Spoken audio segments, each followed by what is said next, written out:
Faisant spontanément écho au feuillage, au monde végétal et à l'environnement, le vert est une couleur universellement associée à la nature. Couleur du printemps et des prairies verdoyantes, elle est symbole de fraîcheur, de renouveau et de vitalité. Sous la lumière du soleil, cette teinte a le pouvoir de nous apaiser et de nous calmer.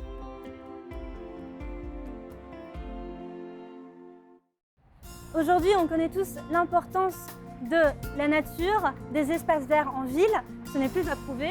Ils sont importants pour la biodiversité, pour l'environnement et pour notre santé. Alors à Beijing, il y a évidemment de nombreux parcs et jardins, mais aujourd'hui on a choisi de venir ici dans le nord-ouest de la ville pour aller visiter le Jardin botanique national.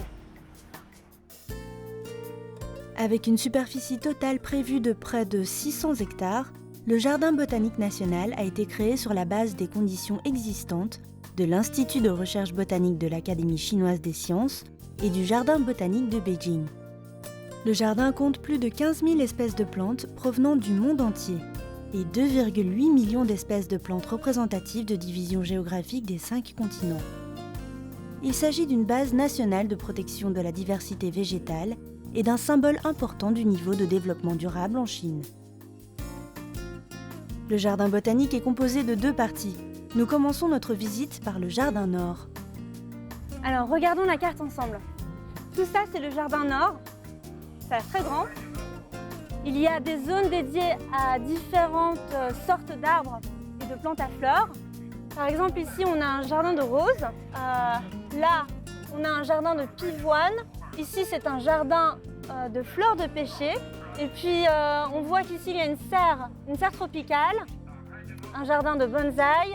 Il y a différents lacs ou bassins d'eau. Et puis, en s'avançant jusqu'au pied de la montagne, il y a plusieurs monuments historiques, comme le temple du Bouddha couché, par exemple. Mais d'abord, on va aller au centre d'information pour aller se procurer une carte. Allons-y.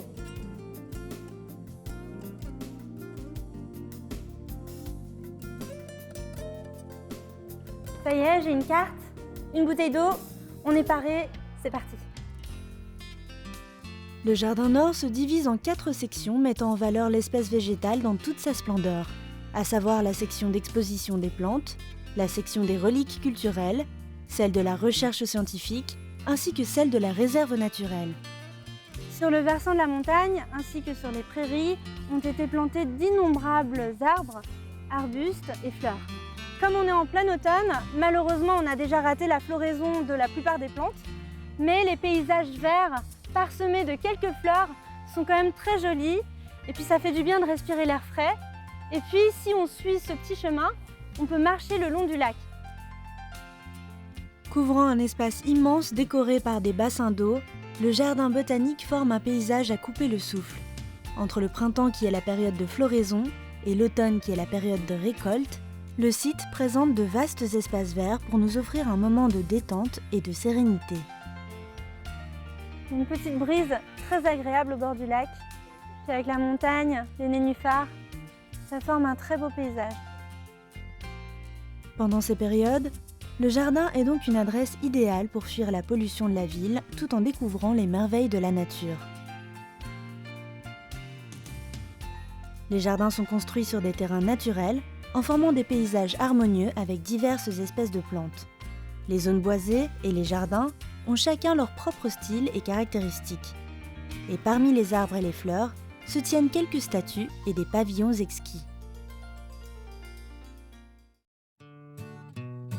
Nous voici maintenant arrivés dans la serre tropicale connue pour ses grandes dimensions.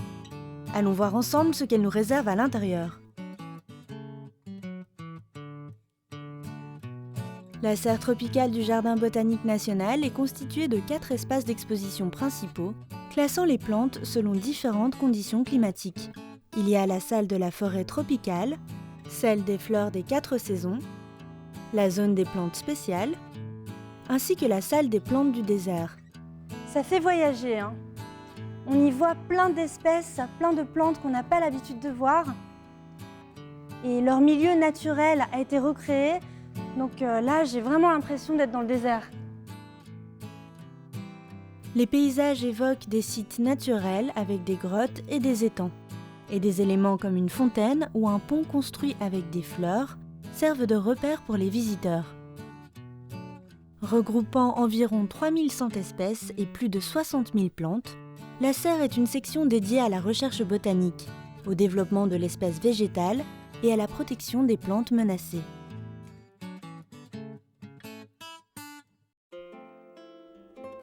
Avec des sentiers ombragés, des étangs aux eaux calmes et claires, mais surtout d'innombrables espèces végétales dont plusieurs sont rares, voire même en voie de disparition, le jardin botanique est un lieu consacré à la préservation de ressources naturelles et vise à promouvoir la protection de la biodiversité.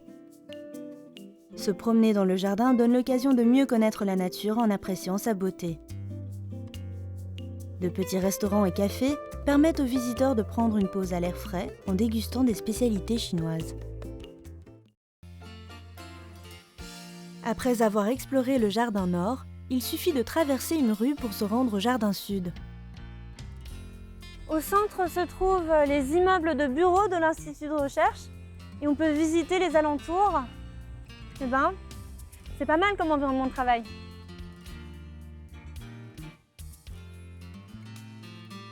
Donc dans la partie sud, il y a une autre serre d'exposition où les plantes sont classées clairement selon leurs espèces. La serre est composée de 9 salles qui abritent plus de 2000 espèces de plantes de régions tropicales et subtropicales. Attention, je vais vous demander d'observer attentivement avec moi les différentes espèces parce que je vous prépare un petit quiz à faire à la fin de l'émission. Après avoir traversé la salle dédiée aux fleurs, nous entrons dans la salle des palmiers, située au centre de toutes les serres d'exposition, où on y trouve une trentaine d'espèces de palmiers. La majorité des palmiers n'ont qu'un seul stipe, bien droit. Avec une forme élégante, ce sont des arbres paysagers populaires dans les régions tropicales et subtropicales. J'entre de nouveau dans la jungle. Waouh! En fait, c'est simple, dès que je vois des palmiers, j'ai l'impression d'être en vacances.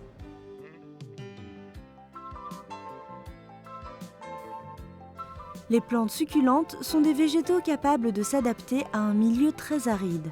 Alors qu'il existe environ 10 000 espèces dans le monde, plus de 300 provenant d'Asie, d'Amérique et d'Afrique sont exposées ici, dans cette salle, et y sont classées selon leur région d'origine.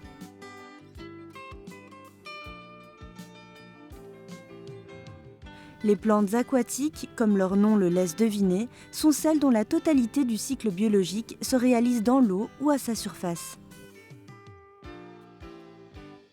À la surface des bassins d'eau douce aménagés ici, figurent des nymphéacées, connues pour leurs feuilles flottantes et leurs grandes fleurs émergentes, comme celles des nénuphars et des lotus.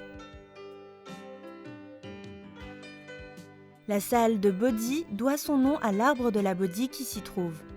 L'arbre de cette espèce est connu comme étant l'arbre de l'éveil dans le bouddhisme. Et celui que nous voyons ici se trouve être un cadeau diplomatique fait à la Chine de la part de l'Inde.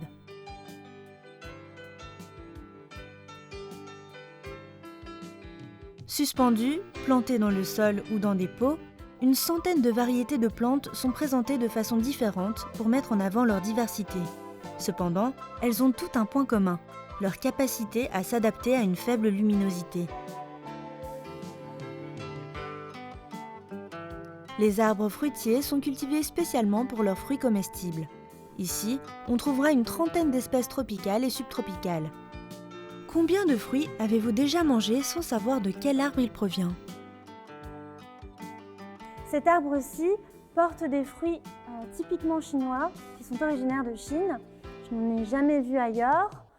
J'en ai mangé plusieurs fois dans ma vie, mais c'est la première fois que je vois l'arbre. Les gymnospermes rassemblent les plantes dont l'ovule est à nu, c'est-à-dire non enveloppé dans une structure close. Cette salle abrite une trentaine d'espèces tropicales et subtropicales dont certaines sont très rares, voire même en voie de disparition. On qualifie de plantes carnivores tout végétal capable d'attirer et de capturer des proies, puis de les assimiler, entièrement ou en partie, pour subvenir à ses besoins. La serre offre un environnement rafraîchissant, humide et ensoleillé propice à la croissance des plantes carnivores. Des variétés de diverses formes et tailles peuvent être observées de près. Regardez, c'est dans ces grandes poches qu'elles capturent leur proie.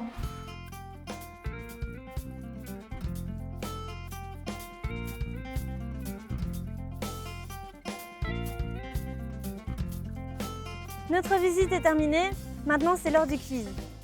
Regardez bien ces images. Pouvez-vous reconnaître les plantes succulentes?